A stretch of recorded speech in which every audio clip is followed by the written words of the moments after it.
ಮುಂಬರುವ ರಾಜ್ಯ ಪ್ರಸಿದ್ಧ ಶಿರ್ಸಿ ಜಾತ್ರೆಗೆ ಸಂಬಂಧಿಸಿ ಬರುವ ಭಕ್ತಾದಿಗಳಿಗೆ ವಸತಿ, ಊಟ, ನೀರು ಒಳಗೊಂಡ ಮೂಲಭೂತ ಸೌಕರ್ಯಗಳನ್ನು ವ್ಯವಸ್ಥಿತವಾಗಿ ನಿರ್ವಹಿಸುವಂತೆ ಆಗ್ರಹಿಸಿ ಜಿಲ್ಲಾ ಉಸ್ತುವಾರಿ ಸಚಿವ ಮಂಕಾಳ ವೈದ್ಯ, ಜಿಲ್ಲಾಧಿಕಾರಿ ಲಕ್ಷ್ಮೀಪ್ರಿಯಾ ಹಾಗೂ ಸ್ಥಳೀಯ ಶಾಸಕ ಭೀಮಣ್ಣ ನಾಯ್ಕ ಅವರುಗಳಿಗೆ ಸೋಮವಾರ ಬಿಜೆಪಿ ಮುಖಂಡ ಅನಂತಮೂರ್ತಿ ಹೆಗಡೆ ಮನವಿ ಸಲ್ಲಿಸಿದರು.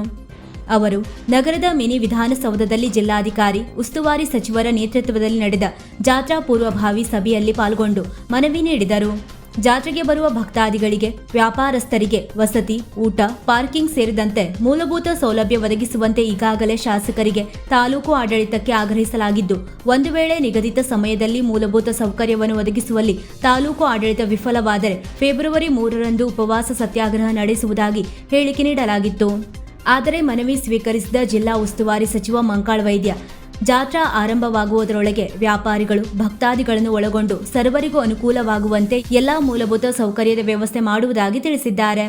ಸಚಿವರ ಮಾತಿನ ಮೇಲೆ ವಿಶ್ವಾಸವಿರಿಸಿ ಫೆಬ್ರವರಿ 3ರಂದು ಘೋಷಿಸಿದ್ದ ಸತ್ಯಾಗ್ರಹವನ್ನು ತಾತ್ಕಾಲಿಕವಾಗಿ ಮುಂದೂಡುತ್ತಿದ್ದು, ಜಾತ್ರೆ ಆರಂಭವಾಗುವ 4-5 ದಿನಗಳವರೆಗೆ ಆಡಳಿತ ಇಲಾಖೆಗಳ ವ್ಯವಸ್ಥೆಯ ಕೆಲಸವನ್ನು ಗಮನಿಸಿ ಸತ್ಯಾಗ್ರಹದ ನಿರ್ಧಾರ ಕೈಗೊಳ್ಳಲಾಗುವುದು ಎಂದು ಇದೇ ವೇಳೆ ಅವರು ಸ್ಪಷ್ಟಪಡಿಸಿದ್ದಾರೆ. ಅಂದರೆ ನಮ್ಮ ಈ ಶೌಚಾಲಯ ವ್ಯವಸ್ಥೆ ಇರ್ಬೋದು, ಜಾತ್ರೆ ನೋಡಿದ್ದೇನೆ. ಆಮೇಲೆ ಸ್ನಾನಗೃಹ ಇರ್ಬೋದು, ವಸತಿ ವ್ಯವಸ್ಥೆ ಇದೆ, ಯಾವುದೂ ಕೂಡ ಶಿರ್ಸಿಯಲ್ಲಿ ಬರುವಂತಹ ಭಕ್ತರಿಗೆ ಸಾಕಾಗೋಷ್ಟಿಲ್ಲ. ನಾನು ಮಾರಿಕಾಂಬಾ ದೇವಸ್ಥಾನದ ಹತ್ರ ಹೋದ ಜಾತ್ರೆಯಲ್ಲಿ ನೋಡಿದ್ದೇನೆ, ಸುಮಾರು 5,000 ತನಕ ಜನ ರಸ್ತೆ ಮೇಲೆ ಮಲಗಿರ್ತಾರೆ. ಎಲ್ಲೂ ಕೂಡ ಸ್ನಾನಗೃಹದ ವ್ಯವಸ್ಥೆ ಇಲ್ಲ. ಇಡೀ ಶಿರ್ಸಿಯಲ್ಲಿ 10 ರೂಪಾಯಿ 20 ರೂಪಾಯಿ ಕೊಟ್ಟರೆ ಸ್ನಾನ ಮಾಡೋ ವ್ಯವಸ್ಥೆ ಎಲ್ಲೂ ಇಲ್ಲ. ಹಾಗಿದ್ದಾಗ ಏನಾಗುತ್ತೆ, ಸುಮಾರು 2,000 to 3,000 ಅಂಗಡಿಯವರು ಸ್ನಾನ ಮಾಡ್ದೇ ಹಾಗೆ ಇರ್ತಾರೆ. ಕೆಲವು ಜನ ಕೋಟೆಗೆ ಹೋಗಿ ಸ್ನಾನ ಮಾಡ್ತಾ ಇದ್ದಾರೆ. ಈಗಾಗಲೇ ಅಯ್ಯಪ್ಪ ಸ್ವಾಮಿ ಮಾಲಾಧಾರಿಗಳು ಕೂಡ ಕೋಟೆಗೆ ಹೋಗಿ ಸ್ನಾನ ಮಾಡ್ತಾ ಬಹಳ ಅವಾಂತರ ಮಾಡ್ಕೊಳ್ತಾ ಇದ್ದಾರೆ ಅನ್ನೋದು ತಾವು ಗಮನಿಸಬೇಕು.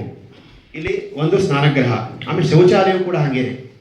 ನಮ್ಮ ಮಾರಿಕಾಂಬಾ ತಾಯಿ ಗದ್ಗೆ ಪಕ್ಕ ಪೋಸ್ಟ್ ಆಫೀಸ್ ಇದೆ. ಆ ಪೋಸ್ಟ್ ಆಫೀಸ್ ಪಕ್ಕದಲ್ಲಿ ಒಂದು ಶೌಚಾಲಯ ಇದೆ. ಉಸ್ತುವಾರಿ ಸಚಿವರೇ, ಅದೇ ತಾವೊಂದು ಬಂದು ನೋಡಬೇಕು. ಇಡೀ ಕರ್ನಾಟಕ ಅಷ್ಟೊಂದು ಕೆಟ್ಟ ಶೌಚಾಲಯ ಸಾಧ್ಯ ಇಲ್ಲ. ಹೊತ್ತು ಹೋದ್ರೆ ವಾಂತಿ ಬಂದ್ಬಿಡ್ತದೆ ನಿಮಗೆ, ಒಳಗಡೆ ಹೋಗೋದೇ ಬೇಡ, ಅಷ್ಟು ಕೆಟ್ಟ ಶೌಚಾಲಯ. ಅದರಲ್ಲಿ ಯಾರು ನೋಡಬೇಕು? ನೋಡೋರಿಲ್ಲ, ಹೇಳೋರಿಲ್ಲ, ಕೇಳೋರಿಲ್ಲ. ಹಾಗೆ ನಮ್ಮ ಈ ಕ್ಷೇತ್ರದಲ್ಲಿ ತಾವು ದಯವಿಟ್ಟು ಗಮನಿಸಬೇಕು. ಅದು ಬಂದಂಥ ಲಕ್ಷಾಂತರ ಜನ ಅದೇ ಶೌಚಾಲಯಕ್ಕೆ ಹೋದರೆ ಹೇಗೆ ಮೇಂಟೈನ್ ಆಗ್ತದೆ? ಒಂದು, ಆಮೇಲೆ ಸ್ನಾನಗೃಹ ಆಗಬೇಕು ಮತ್ತು ಶೌಚಾಲಯ ಆಗಬೇಕು. ಮೂಲಭೂತ ಸೌಕರ್ಯದ ಕೊರತೆ ಬಹಳಷ್ಟಿದೆ. ಕನಿಷ್ಠ ಪಕ್ಷ 10,000 ಜನ ರಸ್ತೆ ಮೇಲೆ ಮಲ್ಕೊಳ್ತಾರೆ. ಅವರಿಗೆ ಮಲಗಲಿಕ್ಕೆ ವ್ಯವಸ್ಥೆ ಆಗಬೇಕು ಅನ್ನೋದನ್ನು ಆಗ್ರಹ ಮಾಡ್ತಾ ಇದ್ದೇನೆ. ಮತ್ತು ಯಾವ್ಯಾವ ಕಲ್ಯಾಣ ಮಂಟಪಗಳಿದೆಯೋ ಅದನ್ನೇನಾದ್ರು ತೆಗೆದುಕೊಂಡು ಧರ್ಮಛತ್ರವಾಗಿ ಪರಿವರ್ತನೆ ಮಾಡಿ ಬಂದಂತಹ ಭಕ್ತರಿಗೆ, ನಾವೇನಾದ್ರು ಕಾಶಿಗೋ ಮತ್ತೆಲ್ಲ ಅಯೋಧ್ಯೆಗೆ ಹೋದ್ರೆ ಹೆಂಗೆ ನಮಗೆ ಉಳ್ಕೊಳ್ಳಿಕ್ಕೆ ವ್ಯವಸ್ಥೆ ಬೇಕು, ಅದೇ ರೀತಿ ಬಡವರಿಗೆ ವ್ಯವಸ್ಥೆ ಬೇಕಾಗ್ತದೆ. ನನ್ನ ಸಲಹೆ ಸೂಚನೆಗಳೇನಿದೆ ಅಂದರೆ ಉಳ್ಕೊಳ್ಳೋ ವ್ಯವಸ್ಥೆ ಮಾಡಬೇಕು ಒಂದು. ಮತ್ತು ಎಲ್ಲೆಲ್ಲಿ ಖಾಲಿ ಜಾಗ ಇದೆಯೋ ಆ ಖಾಲಿ ಜಾಗದಲ್ಲಿ ಈ ಕುಂಭಮೇಳದಲ್ಲಿ ಟೆಂಟ್ ಹಾಕಿದಂಗೆ ಒಂದು ಟೆಂಟ್ಗಳು ಮಾಡಿ ಒಂದು 10,000 ಜನಕ್ಕೋ, ಒಂದು 5,000 ಜನಕ್ಕೋ ಮಲ್ಕೊಳ್ಳಿಕ್ಕೆ ವ್ಯವಸ್ಥೆ ಮಾಡಿದ್ರೆ ಅವು ಸಾಯಂಕಾಲ ಇಲ್ಲೆಲ್ಲ ಓಡಾಡಿದ್ರೆ ನಮ್ಮ ಶಿರ್ಸಿ ಎಕಾನಮಿ ಕೂಡ ಜಾಸ್ತಿ ಆಗುತ್ತೆ ಅನ್ನುವಂಥದ್ದು. ಮತ್ತು ಉಳಿದು ಏನೇನು ಮಾಡ್ಬೋದು, ವಿಶೇಷವಾಗಿ ಹೆಣ್ಮಕ್ಳಿಗೆ, ಗರ್ಭಿಣಿಯರಿಗೆ, ವಯಸ್ಸಾದವರಿಗೆ, ವಿಕಲಚೇತನರಿಗೆ ಏನೇನು ಮಾಡ್ಬೋದು ಎಲ್ಲ ಡೀಟೇಲಾಗಿ ಬಂದಿದ್ದೇನೆ. ಸಮಯದ ಅಭಾವ ಇದೆ, ಎಲ್ಲ ಓದಿ ಹೇಳಲಿಕ್ಕೆ ಕಷ್ಟ ಆಗ್ತದೆ. ತಮಗೆ ದಯವಿಟ್ಟು ಮಾಡಿಕೊಡ್ಬೇಕು. ಆಮೇಲೆ ಇನ್ನೊಂದು ಆಗ್ರಹ ಮಾಡಿದ್ದೆ, ಹಿಂದಿನ 2 ಸಲ ಪತ್ರಿಕಾಗೋಷ್ಠಿ ಮೂಲಕ ಮನವಿ ಮಾಡಿದ್ದೆ. ಯಾರೂ ಕೂಡ ಮನವಿ ಅದಕ್ಕೆ ಪುರಸ್ಕಾರ ಮಾಡಿಲ್ಲ. ಹಿಂದೆ ಜಾತ್ರೆ ಅನುದಾನ ಅಂತ ಹೇಳಿ 3.5 ಕೋಟಿ ರೂಪಾಯಿ ಬಂದಿದೆ ಅಂತ ಹೇಳಿ ಹೋದ ಸಲ ಹೇಳಿದ್ರು ಶಾಸಕರು. ಇಲ್ಲಿ ಶಾಸಕ ಪತ್ರ ಕೂಡ ಇದೆ, ಮತ್ತೆ ಇಲ್ಲಿ ಶಾಸಕರ ಹೇಳಿಕೆ ಕೂಡ ಇದೆ, ಪತ್ರಿಕೆ ವರದಿ ಕೂಡ ಇದೆ. ಆಮೇಲೆ 3.5 ಕೋಟಿ ಬಂದಿದ್ದು ಅದಕ್ಕೆ ಅನುದಾನ ಬೇಗ ಬರಬೇಕು ಅನ್ನೋದನ್ನು ಕೂಡ ಹೇಳ್ತೇನೆ. ಮೂಲಭೂತ ಸೌಕರ್ಯ ಅಭಿವೃದ್ಧಿಗೆ ಕೇವಲ ಮೂಲಭೂತ ಸೌಕರ್ಯ ರಸ್ತೆ ಅಲ್ಲ, ಶೌಚಾಲಯ, ಸ್ನಾನಗೃಹ, ಉಳ್ಕೊಳ್ಳಿ ವ್ಯವಸ್ಥೆ. ನಮಸ್ಕಾರ. ಎಲ್ಲರಿಗೂ ನಮಸ್ಕಾರ. ಎಲ್ಲರ ಸಲಹೆ ಸೂಚನೆಯನ್ನ ಗಮನಿಸಿ, ಇತಿಹಾಸ ಇರುವಂಥದ್ದು, ನಾವು ಯಾವುದೇ ರೀತಿಯಲ್ಲಿ ಸಂಪ್ರದಾಯ ಅಥವಾ ಏನು ಹಿಂದಿನಿಂದ ನಡ್ಕೊಂಡು ಬಂದಿದ್ದಾರೆ ಅದಕ್ಕೆ ಎಲ್ಲೂ ವ್ಯತ್ಯಾಸ ಆಗದೇ ಇದ್ದಾರೆ. ಇದು ಈ ರಾಜ್ಯದಲ್ಲೇ ಅತಿ ದೊಡ್ಡ ಜಾತ್ರೆ, ದೇಶದಲ್ಲಿ ಅಂದರೂ ತಪ್ಪಾಗಲಿಕ್ಕಿಲ್ಲ. ನಮ್ಮ ರಾಜ್ಯದಲ್ಲಿ ಶಿರ್ಸಿ ಮಾರಿಕಾಂಬಾ ದೇವಿಯ ಜಾತ್ರೆ ಅತಿ ದೊಡ್ಡ ಜಾತ್ರೆ. ಹಾಗಾಗಿ ನಾವು ಶಾಸಕರು ಡಿ ಸಿ ಅವ್ರು ಇರ್ಬೋದು, ಎಸ್ ಪಿ ಅವ್ರು ಇರ್ಬೋದು, ಸಿ ಒ ಇರ್ಬೋದು, ಅಥವಾ ಎಲ್ಲ ಇಲಾಖೆಯ ಮುಖ್ಯಸ್ಥರು ಭಾಳ ಜಾಗೃತರಿಂದ ಎಲ್ಲೂ ವ್ಯತ್ಯಾಸ ಆಗದೇ ಇದ್ದಾಗೆ ನೋಡ್ಕೊಳ್ಳುವ ಕೆಲಸವನ್ನು ಮಾಡಬೇಕು. ಅದಕ್ಕೆ ಮುಖ್ಯವಾಗಿ ಏನು ನೀವೆಲ್ಲ ಮಾತಾಡಿದ್ರಿ, ನಿಮ್ಮ ಸಹಕಾರ ಭಾಳ ಮುಖ್ಯ ಇರ್ತದೆ. ಈ ಊರಿನವ್ರ ಸಹಕಾರ ಭಾಳ ಮುಖ್ಯ ಇರ್ತದೆ.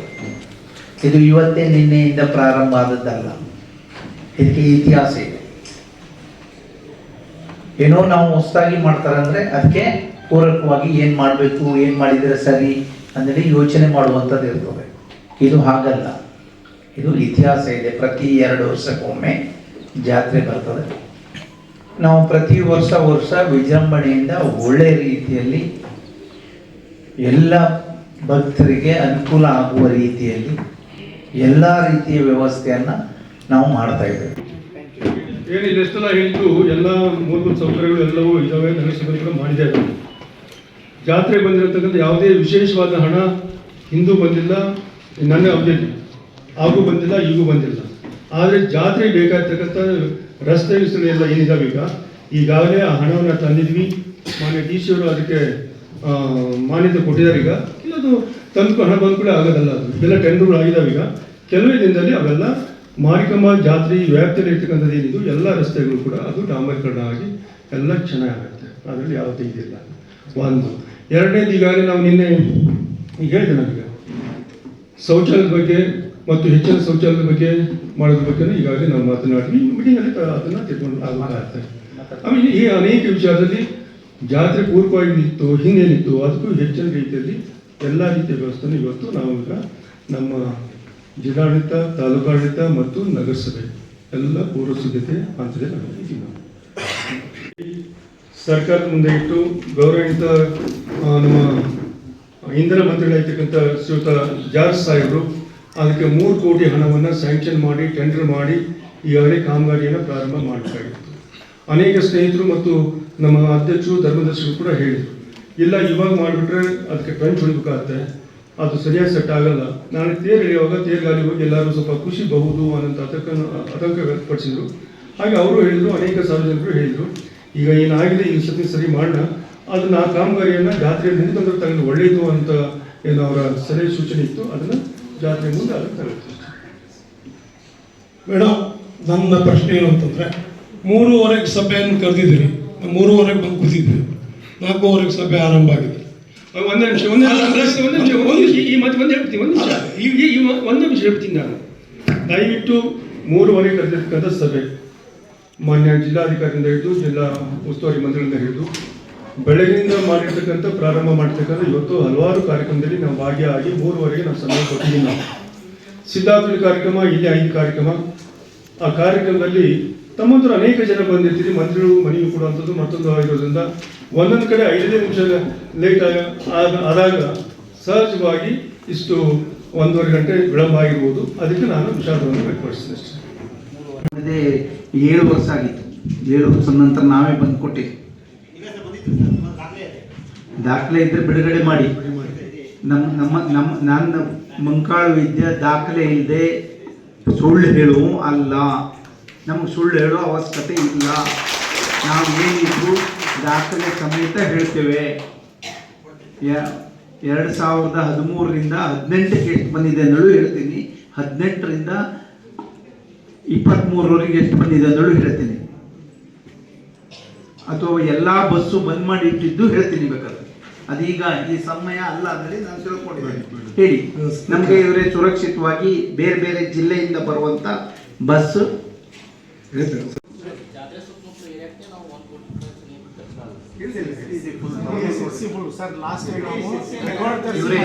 ಒಂದು 10 ಲಕ್ಷ ರೂಪಾಯಿ ಜಾಸ್ತಿ ಕೊಡ್ರಿ ಅಂತ ತಿಳ್ಕೊಡ್ರಿ.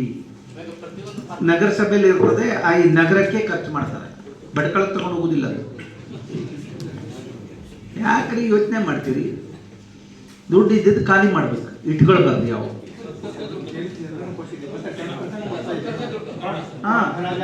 ನಮ್ಮ ದುಡ್ಡು ನಮಗೆ ಕೊಡಿ.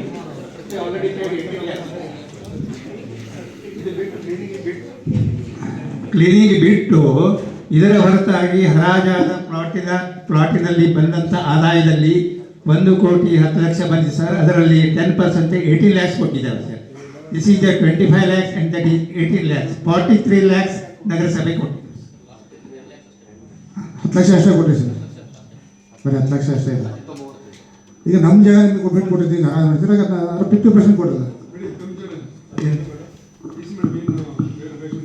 ಇವರೇ ನೀವು ಕೊಡುವಲ್ಲಿ ಯೋಚನೆ ಮಾಡಿದ್ರೆ ಇಲ್ಲ ಸರ್, ಕೊಡಲು ಯೋಚನೆ ಮಾಡ್ತಾರೆ ಸರ್. ನೀವು ದೇವಸ್ಥಾನದ ಏನು ಕಮಿಟಿ ಇದೆ ಅಥವಾ ದೇವಸ್ಥಾನ ಸುತ್ತಮುತ್ತಲಲ್ಲಿ ಏನು ಮಾಡ್ತೀರಿ ನೀವು ಮಾಡಿ, ಲೋಕಲ್ ಟೆಂಡರ್ ಎಲ್ಲ ನೀವು ಮಾಡಿ ಅದು ಖರ್ಚು ಮಾಡಿ. ಇದರಲ್ಲಿ ಹಿಂದೆ ಆಗಿದೆ ಅಂತ ನಾವು ಚೆಕ್ ಮಾಡೋಣ. ಸ್ವಚ್ಛತೆಗೆ CMC ಅವರು ಖರ್ಚು ಮಾಡ್ತಾ ಇದ್ದಾರೆ. ಅವರು ಫೈನಲ್ ಆಗಿ ರೈಟಿಂಗ್ ಅಲ್ಲಿ ಎಷ್ಟು ಹೇಳ್ತಾ ಇದ್ದಾರೋ ಅಷ್ಟು ಅವರು ಅಫಿಷಿಯಲಿ ಖರ್ಚು ಮಾಡ್ತಾರೆ. This is a public document. ಯಾರು ಕೇಳಿದ್ರು ನಾವು ಕೊಡಬೇಕಾಗುತ್ತೆ. ಒನ್ಸ್ CMC ಸೇಯಿಂಗ್ ಇಷ್ಟು ಖರ್ಚಾಯಿತು, ಇದರಲ್ಲಿ 50% ಅಂದರೆ ಅದು ನೀವು ಆನರ್ ಮಾಡಬೇಕು. ಸೊ ಈ ವರ್ಷ ಸೇಮ್ ಥಿಂಗ್ ನಾವು ಪ್ರೊಸೀಡಿಂಗ್ಸ್ ಅಲ್ಲಿ ಹಾಕ್ತೀವಿ. ಹಿಂದಿನದು ಮತ್ತೆ ನಾವು ಲೆಕ್ಕ ಮಾಡೋದಕ್ಕೆ ಹೋಗಲ್ಲ. ಸೊ ಈ ವರ್ಷ ಏನಾಗುತ್ತೋ ಅದರಲ್ಲಿ ಕರೆಕ್ಟಾಗಿ ಶೇರಿಂಗ್ ಮಾಡಿಕೊಂಡು ಮಾಡಬೇಕು. ವೀಕ್ಷಕ ಮಹಾಪ್ರಭುಗಳೇ, ನಮ್ಮ ಚಾನಲ್ ಅನ್ನು ಸಬ್ಸ್ಕ್ರೈಬ್ ಮಾಡಿ, ಶೇರ್ ಮಾಡಿ, ಪ್ರೋತ್ಸಾಹಿಸಿ.